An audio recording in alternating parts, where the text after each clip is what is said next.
To Pimax or not to Pimax? That is the question, at least the question right here, right now.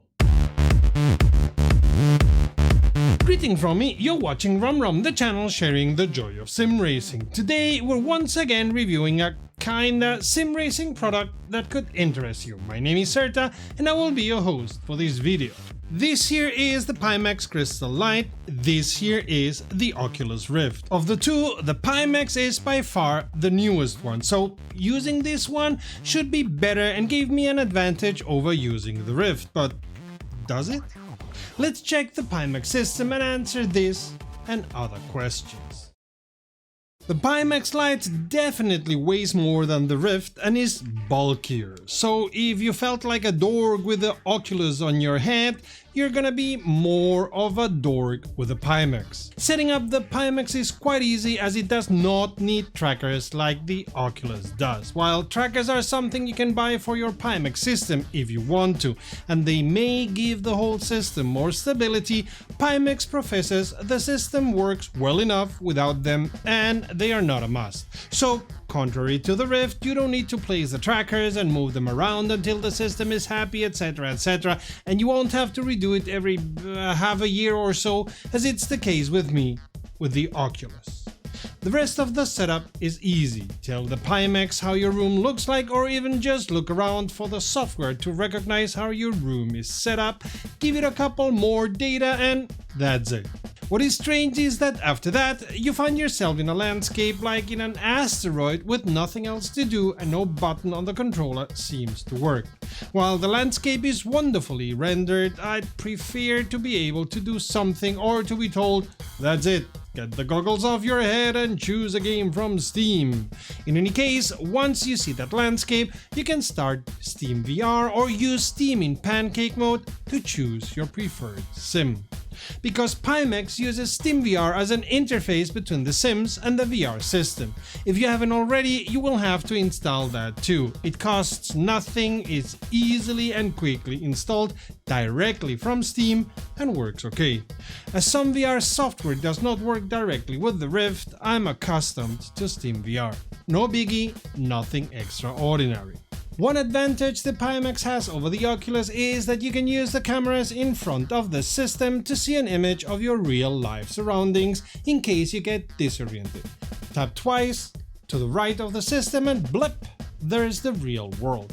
It's low resolution and black and white, but it's enough to let you do basic tasks. Another thing that I like is how you put the system on your head, fixating the monitor plate to your face and moving the straps downwards. Especially if you wear glasses, this is much easier and less messy than the Rift, where you may find yourself grasping for your glasses because they got entangled with the Oculus and went flying away. One thing I did not like was the volume buttons being very near to the on-off button. Sometimes I turned the system off unwillingly because I wanted to change the volume and pressed the wrong button. This is something they may want to change in a redesign of the system.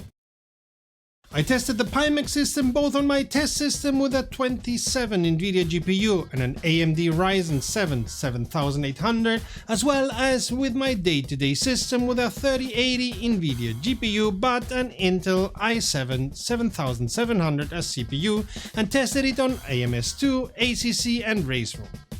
LMU already has enough problems on pancake mode. Using VR would make it a postcard simulator. And with regards to AC Evo, I tested the 0.2 version back in the day on the Rift and I got what felt like 3 FPS, so I saved myself the time and did not even think about starting either LMU or AC Evo on Pimax. To be fair to Pimax, I had been warned my day-to-day system may be too slow overall as the CPU seems to be too old to run it well. And they were right. Even if the software has a setting to optimize graphics for the running system, on the 3080 with the older CPU, the image was flickering horribly, which it didn't do on the 2070 with a newer CPU. We asked Pimax about that and they said the issue was, and I quote, how the CPU handles background tasks, driver communication and USB PCIe throughput. A slower CPU becomes the bottleneck for that communication, they say. Which makes sense, to a point, because the Rift has no problems at all, and even GPU-intensive modern games work well on this potato. I'm not enough of an expert in how modern computers work to have a different explanation ready. Another issue I have with the Pimax is that it sometimes starts with the sim at a completely different place than where I'm looking to, so I always had to have one controller handy so as to be able to recenter the image, because using the controllers is the only way to recenter the image. Recentering on the sim does not work if the Pimax software set the offset wrong already. A button or a gesture on the system itself, like for the see-through, would be a good idea if I may say so. And it would be more than the Rift has. In one notable moment, the Pimax only centered the image horizontally, leaving the sim too high from my line of view to do anything sensible with it. And yet another thing I don't like is the sound coming out of the speakers in the Pimax. The speakers are neither in-ear nor over-ear, and that seems to end up making the sound rather tinny. If you like the guttural, bassy sound of your favorite car's engine, you'll have to use some kind of headphones.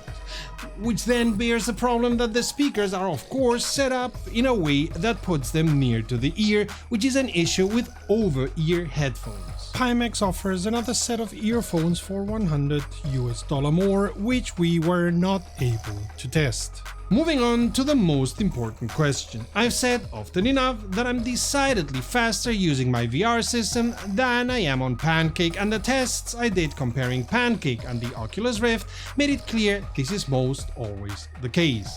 Now, how did using the Pimax change those Rift times?